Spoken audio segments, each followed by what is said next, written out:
Hello दोस्तों, आज का वीडियो में हम नवांश के ऊपर डिस्कशन करेंगे। आज का वीडियो में हम लोग देखेंगे नवांश लग्न और कारक अंश के बीच रिलेशनशिप क्या है।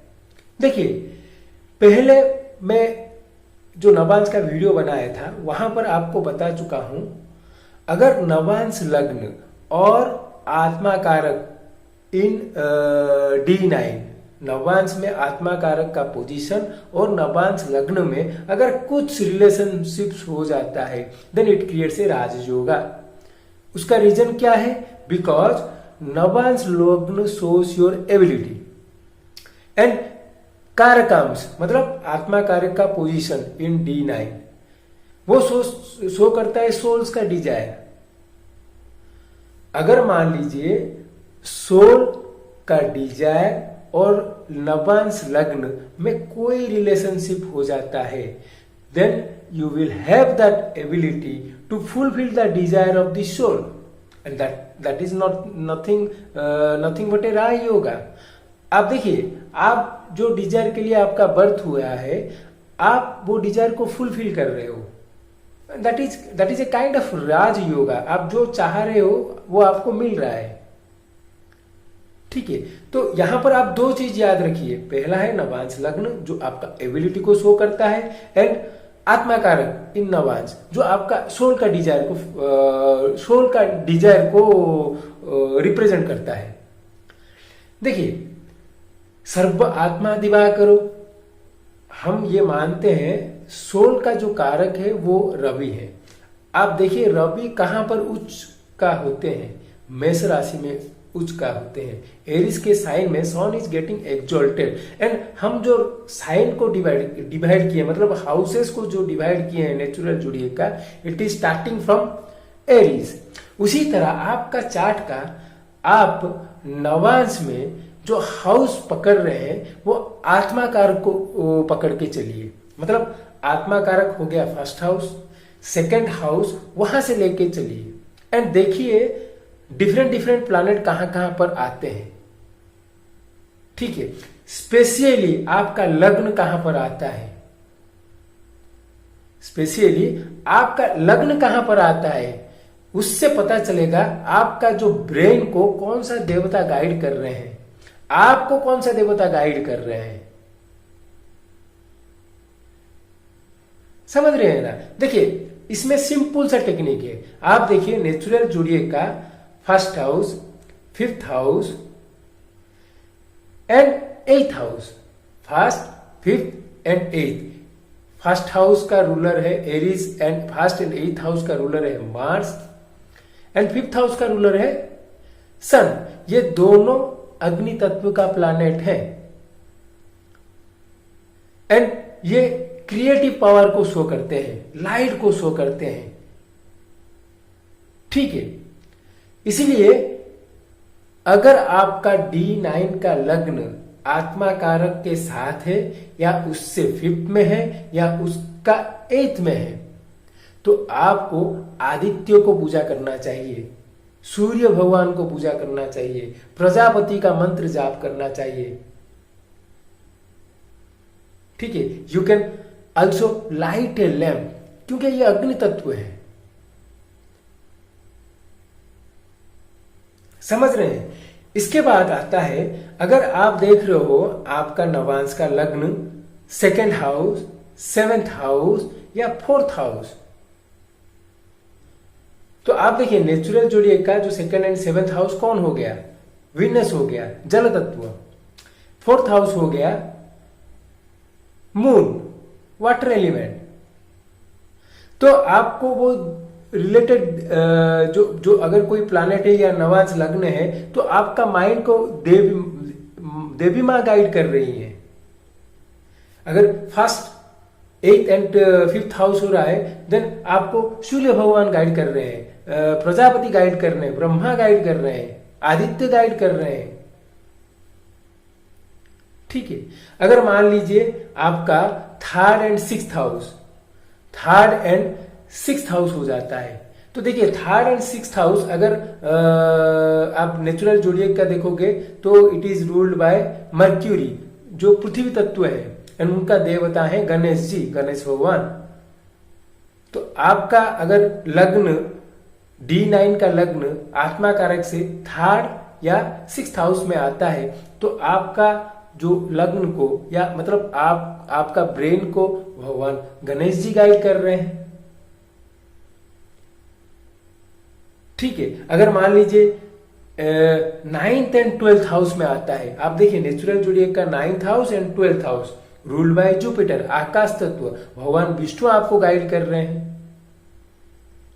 ठीक है, एंड आप सबसे इंपोर्टेंट है 10th and 11th house of natural zodiac is ruled by Saturn, which shows sorrow, which shows sin, which shows your past life sin. तो आपका आत्मा कारक का 10th and 11th house really shows the sins for which you are taken birth. आपका कौन कौन से पाप की वजह से you have taken birth, that can known from 10th and 11th house from आत्मा कारक इन D9। नवांश में आत्मा कारक का 10th and 11th house shows the sin you made in the past life। आप कौन कौन सा सिन किए हो, एंड जब तक भगवान शिव वो सिन की वो जो पाप है उसका बीज जब तक पी नहीं लेते हैं, you cannot make, you have to, जो बोलते हैं आपको वो भोगना पड़ेगा।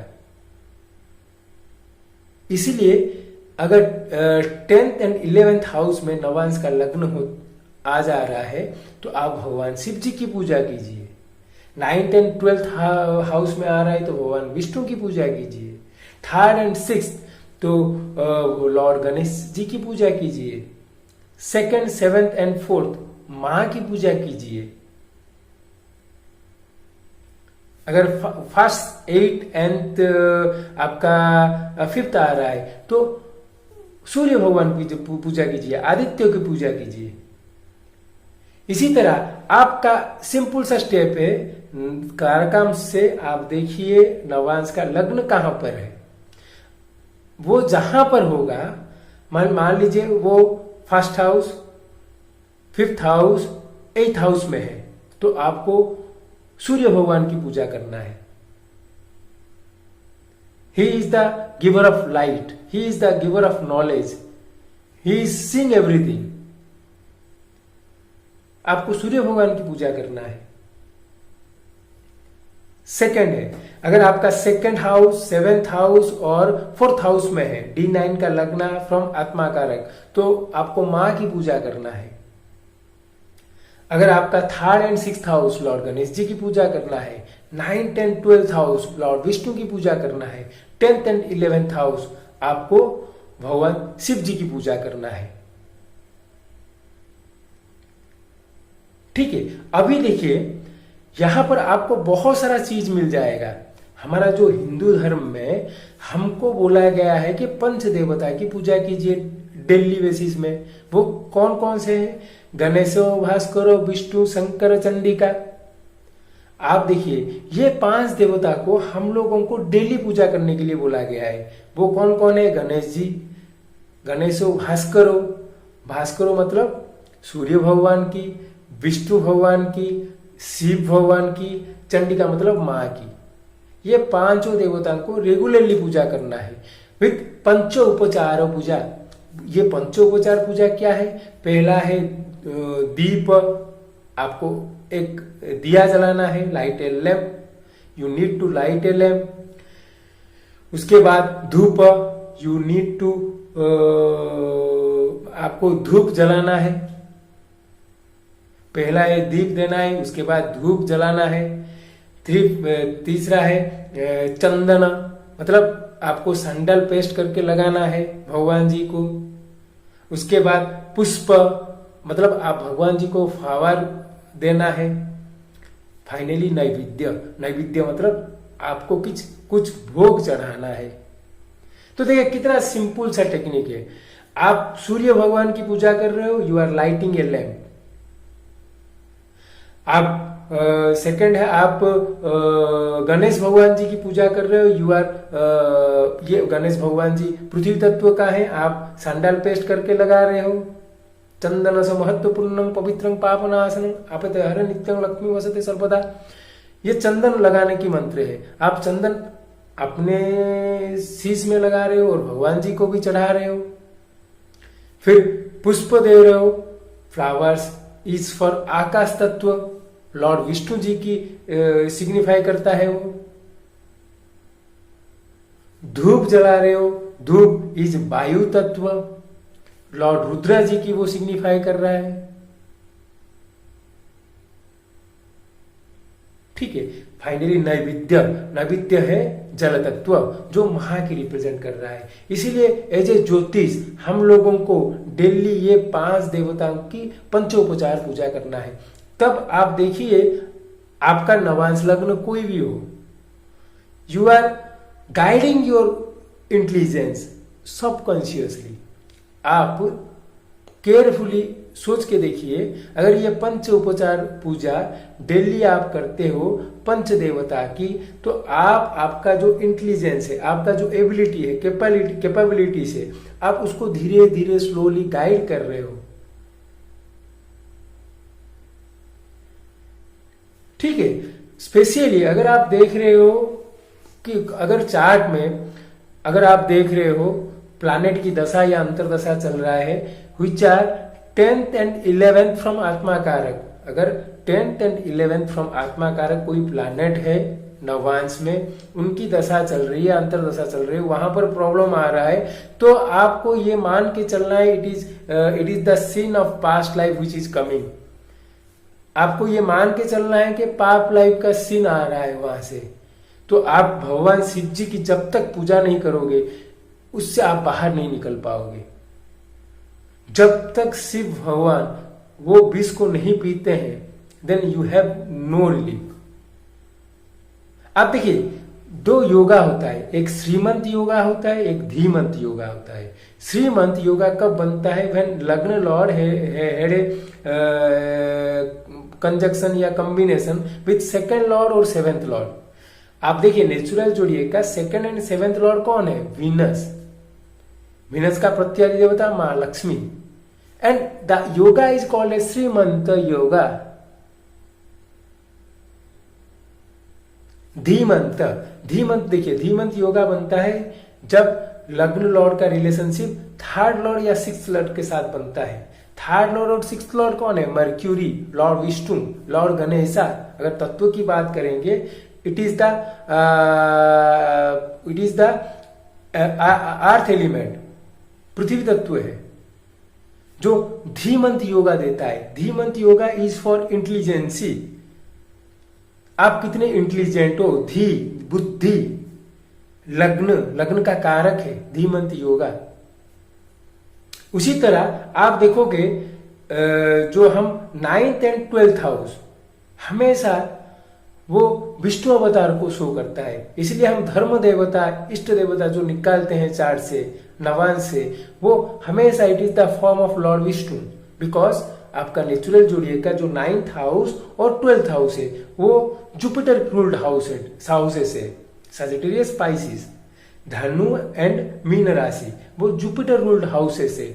इसीलिए हमेशा हम जो धर्म देवता एंड इष्ट देवता निकालते हैं that is the form of Lord Vishnu. And 10th and 11th house जो Saturn ruled houses है, that shows Rudra Bhava, that shows your sins, that shows the sins for which you are suffering, that shows your desire. अगर हम 11th house की बात करेंगे, your fulfilment of desire, Rahu कारक है उसका, जिसके कारण आपका बर्थ हुआ है। इसीलिए जो सिन के कारण आपका बर्थ हुआ है, आप समझ रहे हैं ना। इसीलिए हम लॉर्ड शिव जी की पूजा करना चाहिए। जब तक वो नहीं चाहेंगे आपका मुक्ति नहीं है, because he has to digest और ड्रिंक योर सिंस। इसीलिए हम हमेशा रिकमेंड करते हैं डू नमः शिवाय मंत्र। हमेशा आपको नमः शिवाय मंत्र अजपा जप करना है। नमः शिवाय, नमः शिवाय, नमः शिवाय। ये करने से क्या होगा ना, जब आपका लाइफ में पास्ट लाइफ सीन की वजह से प्रॉब्लम्स आएंगे, lord Shiva will be there to drink that poison. इसलिए आपको हमेशा नमः शिवाय का मंत्र जाप करना है। तो देखिए, D9 का लग्न shows your intelligence, your abilities, your capabilities which you are having from your birth. आपका बर्थ से वो आपके पास है। And karakamsa shows the desire of your soul, desire of your souls. इसीलिए अगर सोल का डिजायर उसको फुलफिल करना है एंड एबिलिटी उसके साथ उसको मिला है, then it creates raj yoga, because soul by using this ability can fulfil his Dzire.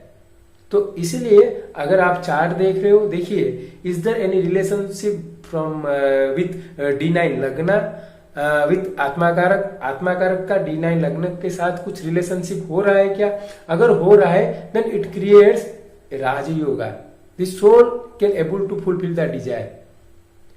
अब चार्ट्स देखिए, बहुत सारा चार्ट्स देखिए जहां पर आप देखोगे, जो भी आप देखोगे लाइफ में कुछ किए हैं, इधर it may be in the material world और spiritual world, there has to be a relationship between D9 लग्न with Atmakaraka.